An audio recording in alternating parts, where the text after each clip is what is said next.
Hi everybody, how are you doing? It's Miss Mary, and we're here tonight for tonight's yoga story time. And as you can see, I'm not really dressed in what you would consider like typical yoga clothes. I'm really dressed in my work outfit. But yoga is a lot more than just physical exercise. It's also about being kind to yourself and to one another and to even strangers on the street and sometimes even people that we don't like. And that's probably the hardest thing to do at all. But let's start with being kind toward ourselves first, because that's also a very hard step. And we're going to talk about that tonight through the very wonderful story Sulwe by Lupita Nyong'o and illustrated by Vashti Harrison. And before we get started, we'll settle in. We can either sit down in a chair or lay down on the bed or the floor, wherever makes you feel most comfortable for tonight's story. We'll take a deep breath. Raise our hands high up into the air, take a big stretch. And exhale, let it out. Before we read tonight's story, I want to let you know that we don't own the copyrights to this story. No infringement is meant and no profit is intended. I hope you enjoy. Sulwe was born the color of midnight.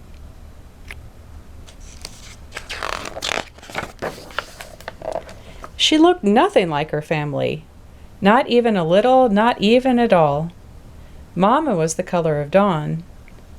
Baba was the color of dusk.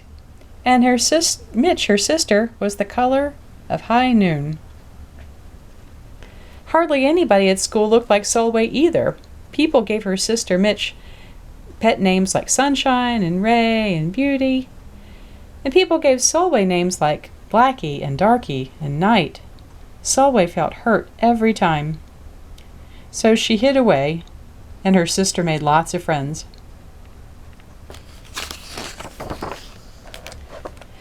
Sulwe dreamed of being the same color as her sister.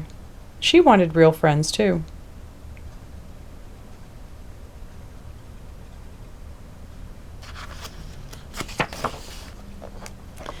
So she got the biggest eraser she could find and tried to scrub a layer or two off of her darkness. That hurt. She crept into Mama's room and helped herself to makeup. Oh no, she would hear about this from Mama.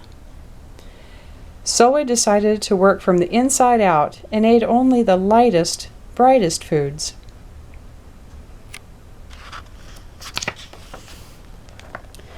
With a stomach ache, she went to bed early and prayed to God for a miracle. Dear Lord, why do I look like midnight when my mother looks like dawn? Please make me as fair as the parents I'm from. I want to be beautiful, not just to pretend. I want to have daylight. I want to have friends. If you hear me, my Lord, and would like to comply, may I wake up as bright as the sun in the sky. Amen. When Mama came in to wake her for school the next morning, Sulwe rose to find not a trace of daylight on her midnight skin. Sulwe told Mama everything.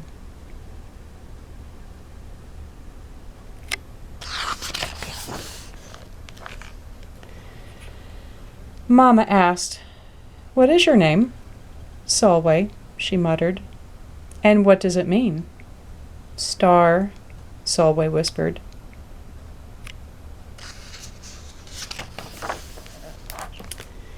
Brightness is not on your skin, my love. Brightness is just who you are. As for beauty, Mama said, rubbing Sulwe's stomach the way she always did to comfort her, you are beautiful. Sulwe sighed. Well, you're beautiful to me, but you can't rely on what you look like to make you feel beautiful, my sweet. Real beauty comes from your mind and your heart. It begins with how you see yourself, not how others see you. Now, up you get and out you go.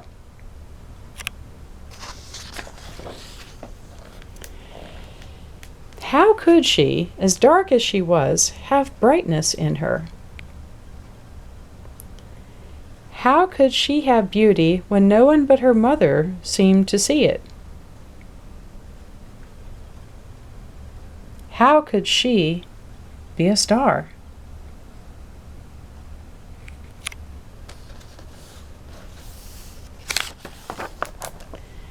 That night a shooting star appeared at Sulwe's window. The night sent me, the star said. Come with me. Sulwe hopped onto the star and off they went.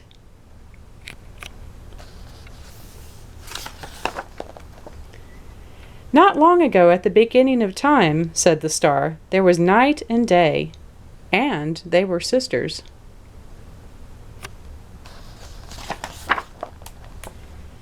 They loved each other very much, but people didn't treat the sisters the same.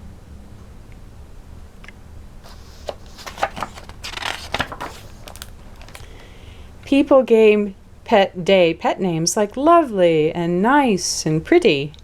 People gave Night names like scary and bad and ugly. She felt hurt every time. Well, Night got fed up and walked right off the earth.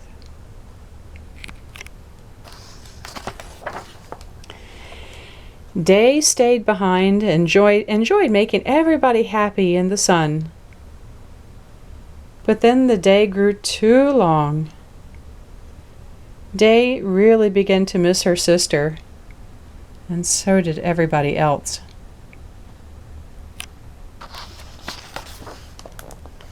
There had to be a way to get her back.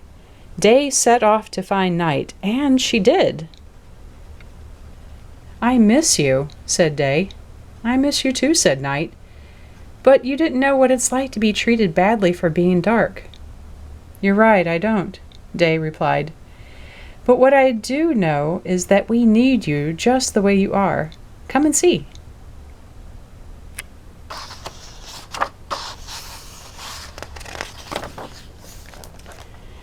Night returned and the people rejoiced. We need the darkest night to get the deepest rest. We need you so that we can grow and dream and keep our secrets to ourselves. The stars chimed in. Brightness isn't just for daylight. Light comes in all colors, and some light can only be seen in the dark. While day had a golden glow, the night had everything with a silver sheen, elegant and fine.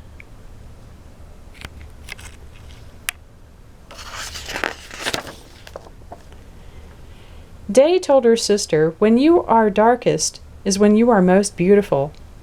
It's when you are most you. Could it be that night did not need to change? Not even a little? Not even at all?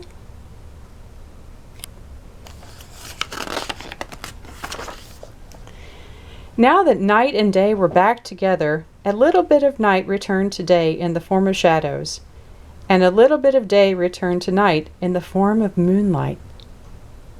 They were inseparable from that moment on and promised to celebrate the brightness in each other, whether people chose to see it or not.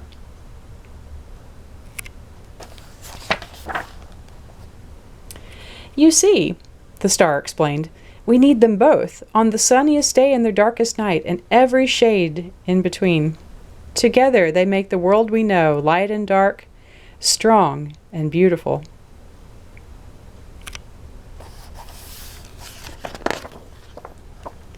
Sulwe rose the next morning, beaming. There would be no hiding any more. She belonged out in the world, dark and beautiful, bright and strong.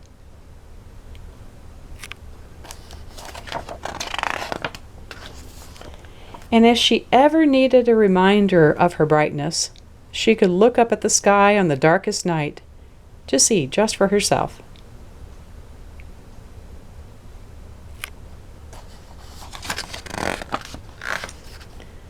Sulwe felt beautiful inside and out.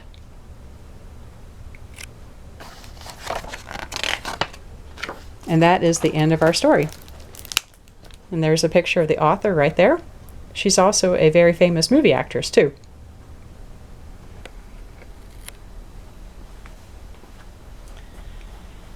So, thank you so much for listening to the story. We got one more part of our yoga story time, and it's called the Loving Kindness Meditation. And you can do this wherever you happen to be. You find a comfortable seat, take in a breath. And this is my wish for you. May you live in safety. May you be happy and healthy.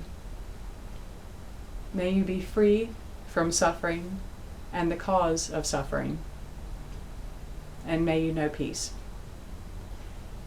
And in yoga, it's traditional to end any kind of yoga practice with recognizing that the divine light in me recognizes and honors the divine light in each and every one of us. Namaste. Thank you for coming to tonight's Yoga Storytime, and we'll see you again very soon. Bye-bye.